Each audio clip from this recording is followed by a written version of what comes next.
Hey guys, Dividing by Zero here. Hope you all are having a great day so far. Welcome to the third installment of the 7-second summary. For anyone new to the series, here's how it works. I'm going to go through every team in the Overwatch League and tell you my thoughts on the performance the past week. The catch? I can't spend more than 7 seconds on each team. On the screen, I'll show the logo of the team I'm talking about, the results of their past matches, and my comment, as well as a score from 0 to 10. Please keep in mind that when scoring teams, I only take into account what happened in the last week, meaning if a team is usually really good but underperformed last week, the score will only reflect the underperformance. Once I've gone through all the teams, I'll go more in depth about the 2 highest and 2 lowest teams on the list. Alright, that's all the explanation. Let's do this.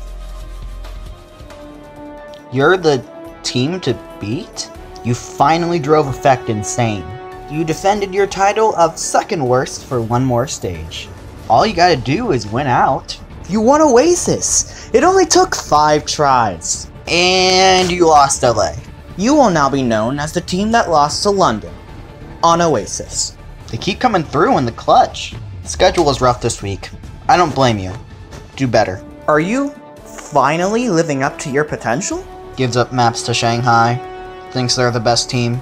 Baby steps. But at least they're moving forward. Defeat. Hey guys, this might be a hunch, but I noticed something during the Fuel vs. Shot game. I don't think AKM is very good at Genji.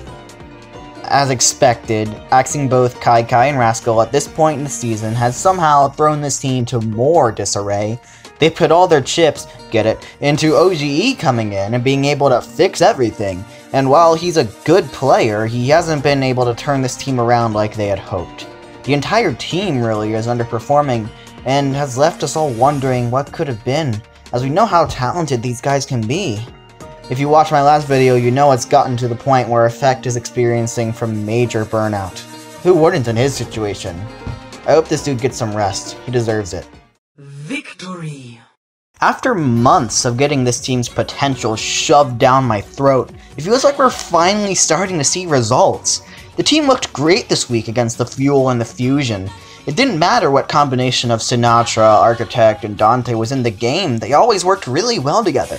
Super's main tank play has done wonders to help this team's coordination, and Nevix was the breakout star here in my opinion. The diva role is often not very flashy, but over the past few weeks, Nevix has channeled his inner Poco and come up with some huge self-destructs that have carried this team through so many fights. Everyone's just clicking, and it's culminated into 4th place in the stage so far. Games against New York and London may bring this team back down to earth, but for now, they're flying high. Defeat. When I heard that Seoul was the only team, other than the Fuel, who has never 4-0'd the Dragons, I was somehow not surprised. Disappointed, sure, but not surprised. Again, in pure performance, Seoul didn't do that bad, but my little scores for this team just reflect the expectations that I had for them going into the league. It was certainly better than this. Look, Fleta makes this team right now. Other teams have figured out that if you shut down Fleta, you shut down the dynasty. And Seoul hasn't been able to come up with a good solution. They just look kind of lost recently, and they continue to slip, losing maps and matches where they don't need to because they just look scattered. Honestly, I trust London more than them right now. They're now just 2 games ahead of the 7th place Outlaws and could legitimately slip out of the playoffs entirely. Remember when they were the best team in Overwatch? Those were the days. Victory. Hey guys, Dividing by Zero here with cool Overwatch facts, and I have a really awesome fact that you've never heard before. Are you ready? Boston is the first team ever to beat New York, London, and Seoul in one stage. Check back in for more cool Overwatch facts later. Oh, I can't do that voice for so long. Anyways, jokes aside, for the 2nd week in a row, Boston has proved that Stage 3 belongs to them.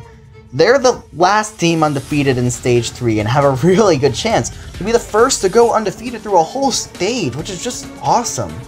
Watching the team, especially Striker, but the whole team celebrate after the London game this week, single-handedly made me a Boston fan again.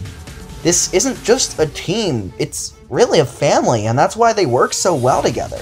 The way they celebrate after every success shows that these guys genuinely care about each other and want to succeed together. Mistakes has been able to shift so seamlessly into the lineup, and it shows that this team, despite some drama, has been run to near perfection, and other teams, Dallas, may want to look to them to see how a team should be run. Until next time, guys, don't get scattered. Peace! The diva role is often not very flashy, but over the past few weeks, Neville